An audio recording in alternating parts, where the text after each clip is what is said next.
The 12-day manhunt for the killer and rapist Grant Hardin kept Arkansans on the edge of their seats.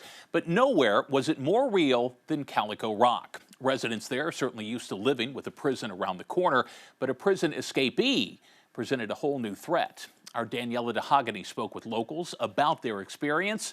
She joins us live here in our studio tonight. Daniela. Chris, it's a quiet town known for its quiet community and its vast Ozark wilderness. But for several tense days, Calico Rock became the center of a statewide manhunt. Tonight, we take you there into the rugged terrain and the tight-knit town where residents weren't just watching the search, they were part of it. We're excited for things to go back to normal, because we're a very close-knit, small community, especially out at Gorby. And all of a sudden, there's outsiders everywhere. And it's nice to go back to normal. Calico Rock, Arkansas, a postcard town nestled in the Ozarks, where the back roads stretch into the unknown. It's also where convicted killer and rapist Grant Hardin vanished into the wilderness, triggering a search that rattled even this unshakable community.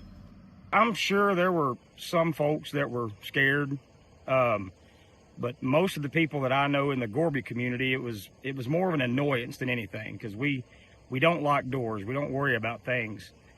And then all of a sudden, we're carrying keys around because everything's locked up. The escape of Hardin didn't just prompt a law enforcement response.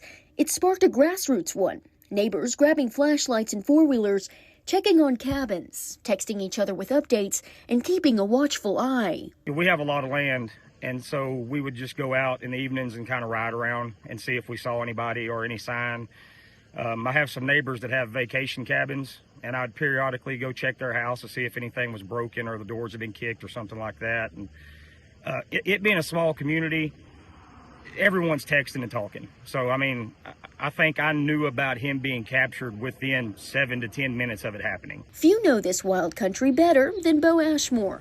He took us down one of the many narrow roads that weave through the woods, paths law enforcement eventually traced near Moccasin Creek to find Hardin. This road right here dead ends maybe a half a mile, but beyond that, there's thousands of acres of just rugged valleys and creeks and hills and hollers. And so, there's a lot of places to hide back there. Again, I don't know the exact location that he was picked up, but I do know it was somewhere back this direction, close to Moccasin Creek. Authorities swept through the rugged terrain this community calls home for days, but the land seemed to conceal Hardin. Authorities eventually finding him 12 days after he escaped and went into hiding just a mile and a half from the North Central unit. We do have some pretty substantial cave systems that, might go for miles underground. There's a lot of places you could hide. Just with some of the rock formations that are not even caves, there are places you can get around those and hide. So plenty of opportunity for someone to disappear if they knew what they were doing.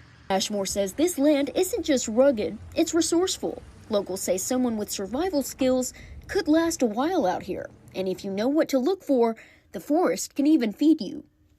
Anybody with a basic knowledge of the flora and fauna in this area, you could get by. This is a wild mint. Don't know that it has any nutritional value, but it smells really good. And we've got Queen Anne's lace, which is essentially the ancestor of modern carrots. So there's a pretty good sized taproot on this plant that tastes just like a carrot does, but it's smaller and white. So you can eat that. There are things around here a person could survive on if need be. See Calico Rock mentioned on national news is a very rare occasion, or once in a lifetime probably. Ashmore says it's back to unlocked doors, to neighbors chatting across fences, not surveillance lines. In Calico Rock, the hills may hold secrets, but the people hold each other. On your side, I'm Daniela DeHogany.